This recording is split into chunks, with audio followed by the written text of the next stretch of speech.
All right, everybody, thank you again for joining me today on this live vlog. We've been doing one of these since I started working remotely from home.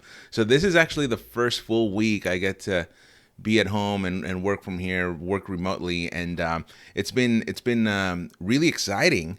Um, but this vlog, I kind of just want to make it more of hey, let's chat, let's see how you're doing, kind of thing. Let's see how you've been keeping safe through all this crisis, how you're keeping your sanity. So, for any information and updates on the coronavirus, just follow the your local media, your local leaders, and you can get the information there. And today, again, like previous days, is a day of press conferences. So we just got through a press conference from LA County, and they have been posting great information up on their website and also on their social media accounts. So you can get information there. But my guest today, I'm very excited to have Tina Patel with us. Tina, hi. For everybody just watching, they might know you from CBS KCAL, but you do other stuff on other than that as well. That's actually as important, I think. Well, thank you. Yeah, I also teach journalism over at USC. Hmm. And so we, like a lot of places, are now doing online learning. So I have had quite a couple weeks trying to figure out how to do that because I didn't necessarily think of myself as a professional teacher anyway. So now having to take that and learn a whole other technical thing on top of everything else, I think there's a lot of us going through realizing, okay, let's figure all this out. But technology is really great. I mean, that's why we can do this too. So I guess in a way, we're all kind of learning how great it is that this is happening in a time when we have all these tools available. Yeah, exactly. And we'll touch base on the two um, uh, aspects of what you do because they're different. I mean, for one, when you're Mhm. working as a journalist at CBS and KCAL, you have to be out in the field. You have to report on the news, and then when you're teaching students, then it's you're not necessarily teaching them exactly what's going on and talking about them about coronavirus every single day. You have a plan that you have to follow through. So let's start there actually. So what are you Yeah. teaching your kids nowadays that this is Well, it's happening? interesting. It's interesting because I think the first half of the semester, we're teaching them reporting and writing. And so much of what I try to teach them is about going out, taking context, and getting people to feel comfortable with you and being able to do interviews. And so much of like the personal connection. And now, just for safety reasons, we're saying, okay, we still want you to do stories, but we don't want you to go out. We don't want you to meet anyone in person. And so it's a very strange thing because I feel like normally what I would talk to them about are now things that they can't do. It's not really safe for them to do. And so now it's like, okay, figuring out, well, what are the ways we still can do this job and still get information and still make those connections when it's not going by somebody's office and standing there face to face and following them around for a day to see what they do. It's been interesting because it really did. It kind of took all the lessons I wanted to give them this semester and kind of said, well, no, those are going to have to be put on hold. And let's talk about the other ways to tell stories and connect with people. And I mean, this is almost like new uncharted territory for all of us. Um, so things that you're teaching them, are you putting those practices as well in your own line of work when you go out and report these stories? Yeah, I mean, a lot of what we did this week was I went and watched the newscast that we were doing, our station, and looked at other examples of reporters and said, okay, and like just basically showed examples. Here's how we were able to tell this story just doing online interviews. Here are how we were able to tell this story using via posts. Here's how we were able to do this. It was really like watching not only what I'm doing, but watching what my colleagues are doing and then trying to share that with my students so they can see, okay, this isn't normally how we would do things, but we're making the best of the situation. And in a way, I mean, that is, I think, the thing that I think is the most important. And I don't know if you agree. Being a journalist, it's all about being flexible. You every day of the story you think you're going to tell, but then after going and seeing things and talking to people and asking questions, everything is about changing gears and sort of realizing, oh, actually, this story is more like this, and I need to actually talk to this person. So being able to be flexible, I think, is the most important skill that you can have as a journalist. So I guess teaching them to be flexible is a really good lesson. It's just that I'm having to be flexible as well as I'm telling them that. Yeah, I totally agree, and also just adapt to the changing environment that's going on around you. I've met people that are news producers, and I've worked with news producers that have just stayed within the box, stayed to their cookie cutter formula of doing things, especially when it comes to breaking news, to a point where they would not be willing to even insert this breaking news because they didn't want to mess up their rundown. So Yeah. but then the stories that I find most compelling are those that are outside that cookie cutter formula. Whether you get an interview remotely, like most of our reporters are doing nowadays via Zoom, which I think Yeah. I'm so curious to see how their stock is doing, because everybody's using Oh, Zoom I'm now. sure. Yeah. Yeah. And like what we're doing now, or if it's just some sort of teleconference technology that you're using, whatever it is, to work remotely. I've actually seen pictures of journalists going out there and interviewing people with this nice long boom pole that they have their Yeah. microphones attached to. Are you doing anything like that? Yeah, we our kind of photographers and engineers have made. I mean, there's some I think that were made to be like boom mics, and then others that have sort of been coupled together.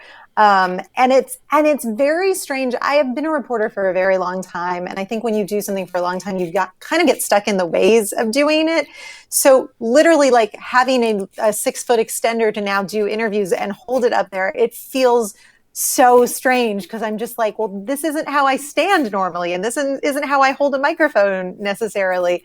Um, and it feels. I think the first time I did it, I felt like, is this insulting to the person? But this is the world we live in. Like this is about not only their safety but mine. It's how we have to realize, like, we're not being insulting and saying, I think you look germy and I want to keep my distance from you. I could be the one that has something and I want to keep people safe. So it's a little strange using these different kinds of tools, but I think, that taking the extra precaution is just something we all should be doing right now. Yeah, exactly. I completely agree. And it's one of the reasons why I love working remotely. And I haven't really gone. I think in the entire. See, I started working remotely last Thursday. So from then till Mm-hmm. now, it's actually now been a little bit over a week now that it's Friday. But I've only gone out twice. And those two Wow. times once was to go buy food for my dog because it ran Mm. out. We didn't have any.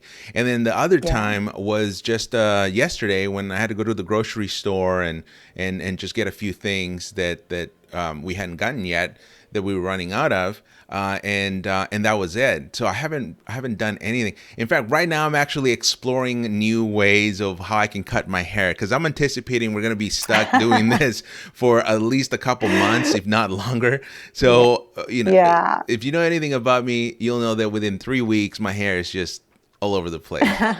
Um, Well, it's interesting you say that because I was looking, and I think like you, I think a lot of us in news, we follow other news outlets on social media, and I was laughing because one of the stories I watched on another station just a few days ago was about cutting your own hair. Another was about how to work remotely without killing your spouse. And I was just thinking those headlines, if you had told me that a headline from NBC News was going to be how to work without killing your spouse, I'd be like, what are you talking about? How to cut your own hair? Like, what are you talking about?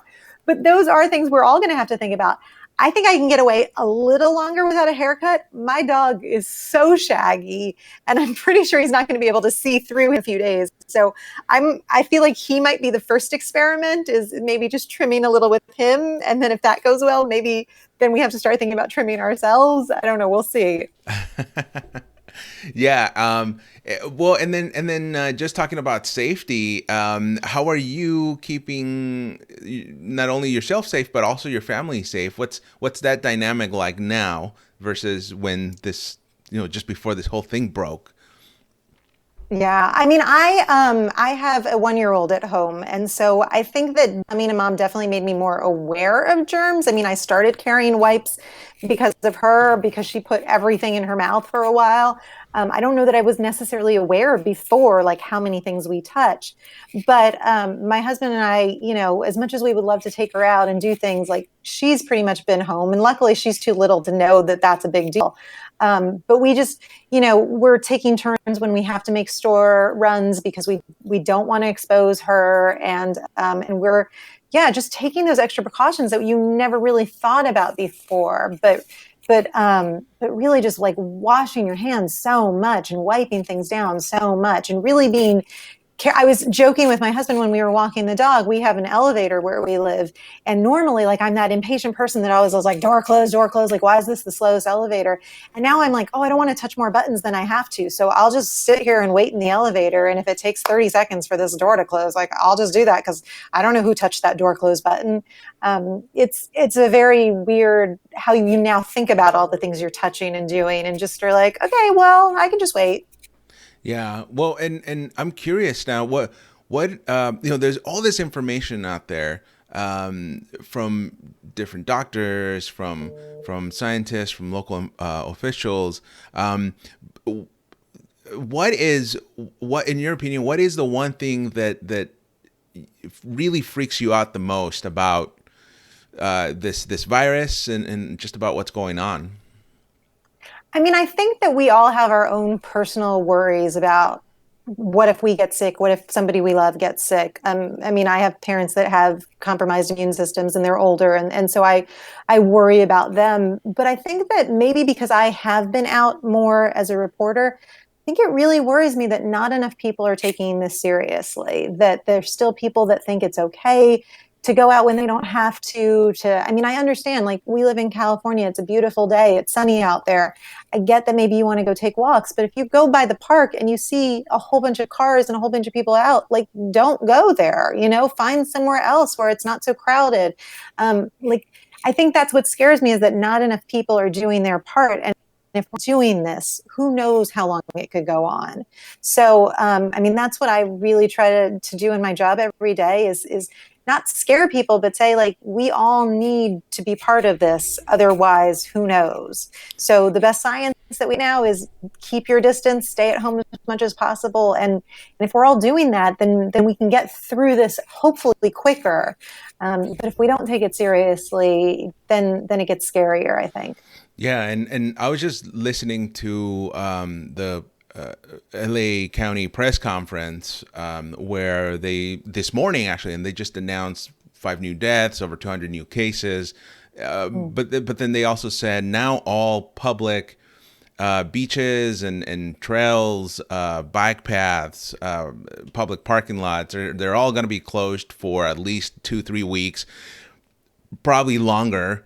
And they're going to be working with the cities as well that have jurisdiction over some of these beaches and bike paths as well, and hiking trails, so that they can shut those down as well.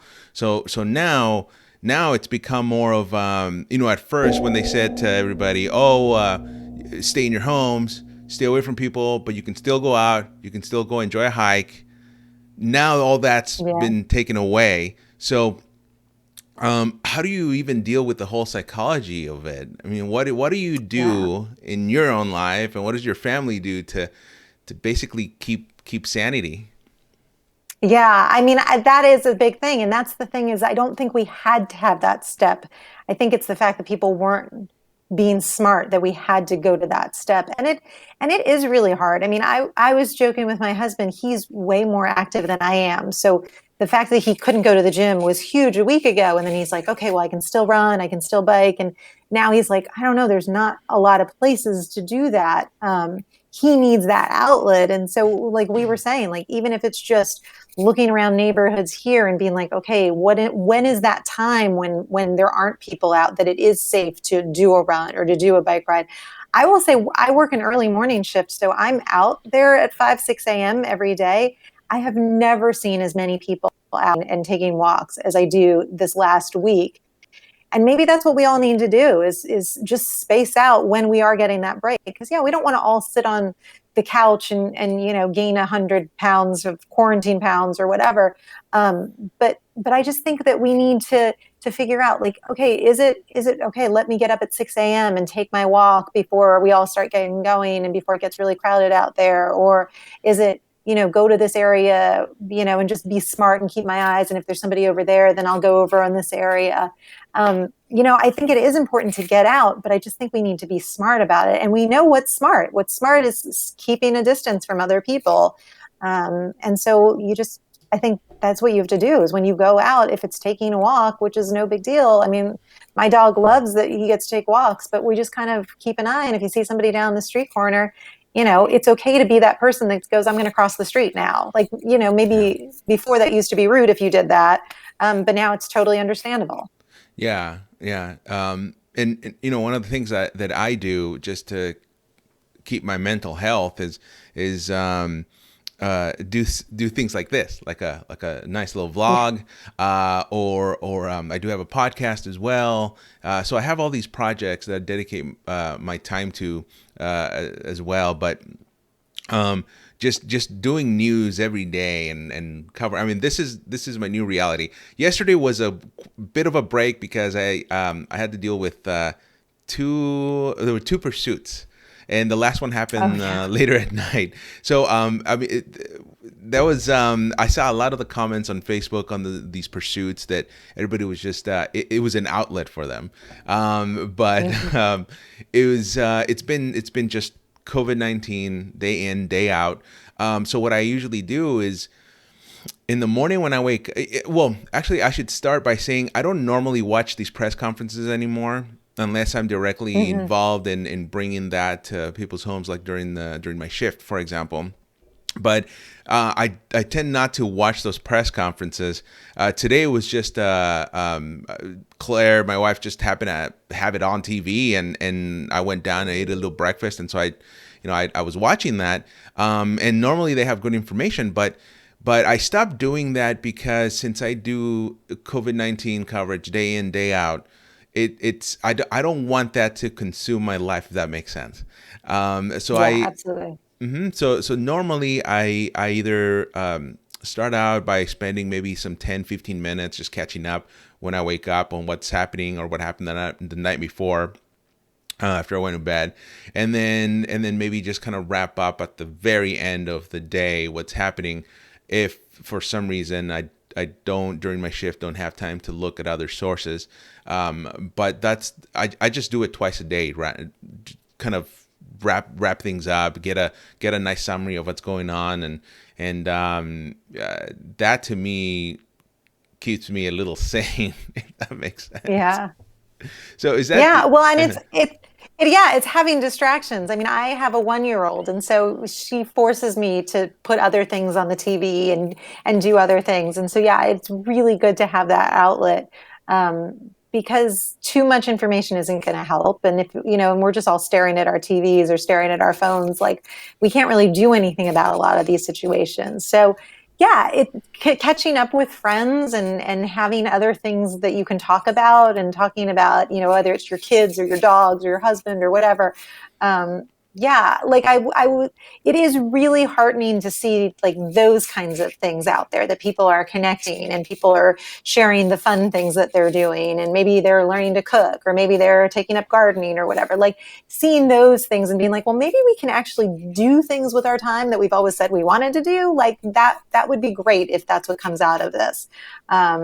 Like, there's I think we all have stacks of books that we like say, oh, one day I'm going to read these. Like, maybe I should actually read a book these days. There you go.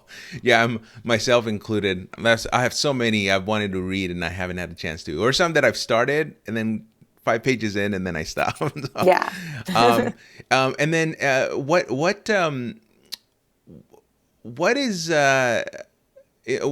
what are you hearing from your students as to like how they're feeling about what's going on? I mean, this is obviously probably something that they've never seen before either. Um, Yeah. so what have you been hearing Yeah. from them? It's funny because when it first started, I think that their parents were more worried than them. Like I think I had students who were like, "My mom's making me come home, and she doesn't want me to do this," and I don't know that they necessarily took it seriously. I felt like they were just kind of taking, going home and doing these things just to keep parents happy. But they know they're not coming back for the rest of the semester, and so they're trying to figure out how to stay sort of connected with school when they're not there anymore. They're not around their friends. And physically, and we have students now all throughout the country. And I have one student who is in Korea. So when she logged us the other day, we were like, "What time is it?" And she's like, 6:30 a.m. And I was like, "Oh, like I give you credit for getting up to like log on to class." But then she's also like, "Well, this is the one way to sort of stay normal."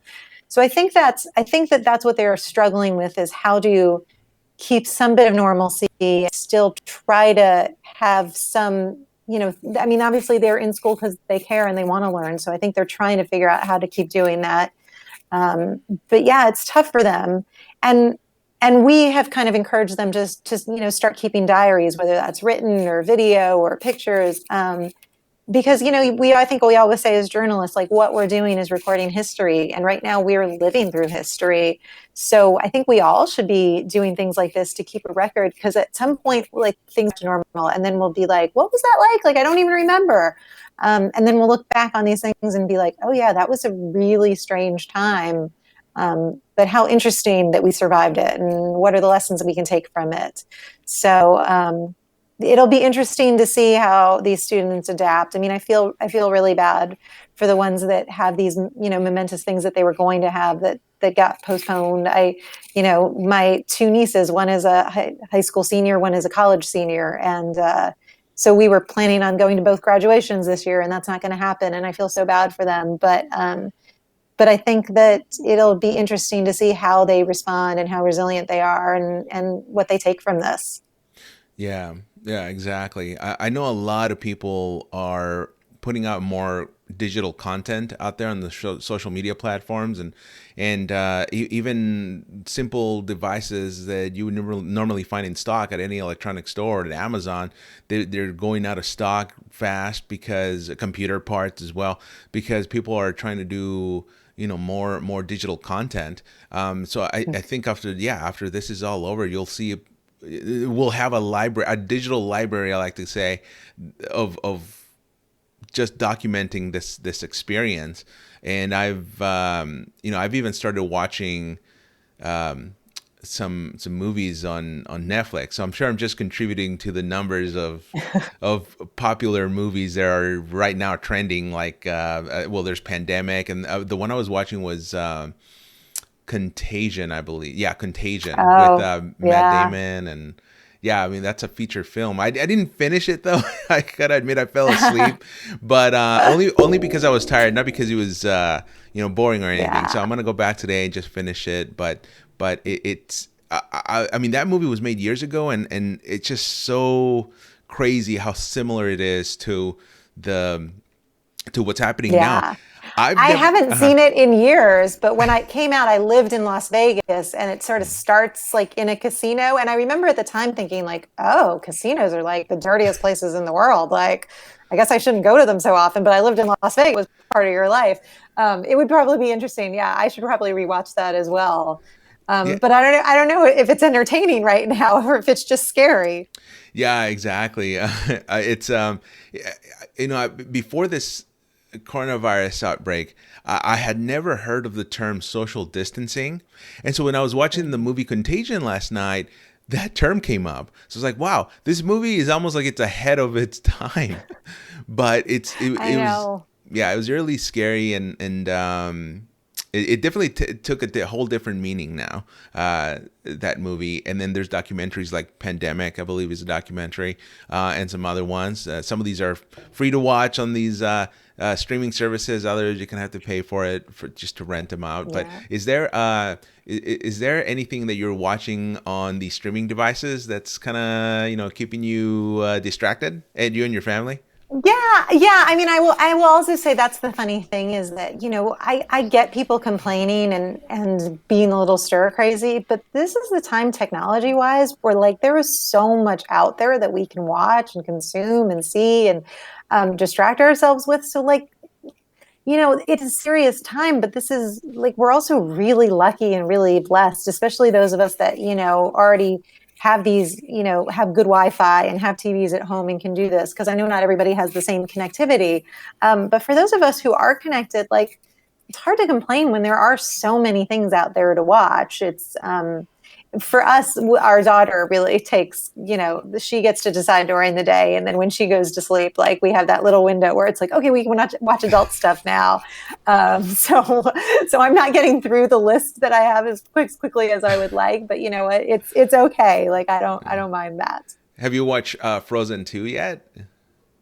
No, we started. Her attention span is not great, but I hope to get through that because actually I've heard good things about it, and a lot of these kids movies actually like are really they're well made for adults too. So I don't mind watching a lot of Disney stuff right now.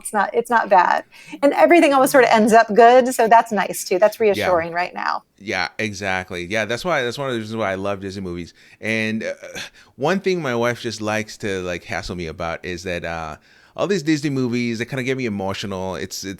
Yeah. So she gives me a hard time about that. She likes it, she says, but then yeah, she just kind of makes fun of me a little bit for that. But it's so interesting that all these movies there are because we can't go to movie theaters. All these movies that are supposed to be Yeah. playing now have now come out on digital stream. So I mean, this is a really interesting time to be living in. I feel like we haven't even gotten a break to enjoy 2020. It's just been one bad news after Yeah, another. And we're only in I March. know. I know it's exhausting, but you know what? Hopefully, a few weeks, a few months from now, we'll look back on this and be like, "Oh, wow, well, that was crazy, but we survived." So that's the hope, right? Exactly. Yep. Yep. Well, Tina, thank you so much for joining me. Is there anything else that you like to say? I just want to give you the last word, and then we'll wrap this up. Well, I would just say to you and to like all the other journalists out there, I mean, I think that what we're doing, trying to let people know what's going on, I think that's important. I think sometimes it's disheartening when you hear the people that are blaming us for what's going on. But so whenever I get a chance to talk to another journalist, it's just sort of keep on keeping on because yeah, we have a message to tell, which is that we can get through this, but we all have a part to play in that. So the more that we can be doing that and trying to get that message out to people, hopefully the better outcome for everyone. Well said. I know we're all uh, doing what we can to keep the public informed with factual information, and yeah, at the end of the day, we're all human as well. All the paramedics or all the medical personnel that's working in day out. Everybody has to go home and they have a Mhm. personal story to tell. We're all in Yeah. this Well, good. together. It was nice talking to you. You too. You too. Thank you so much. I don't want to keep you up more. I know you have a family to tend to. So thank you so much for joining me on this. On what day is it? Oh, Friday. Yes. I have to constantly look at my phone to figure out what day it is. Right, I bet. All right, Tina. Thank you so much. Thanks. Bye. So for everybody that tuned in to watch this live on my Facebook page, I do want to thank you and I really hope that your family stays safe, that you stay safe and healthy, and I will upload this onto my YouTube channel and others, and also clips and snippets to my other social media accounts, which you can see right there on the bottom of my screen.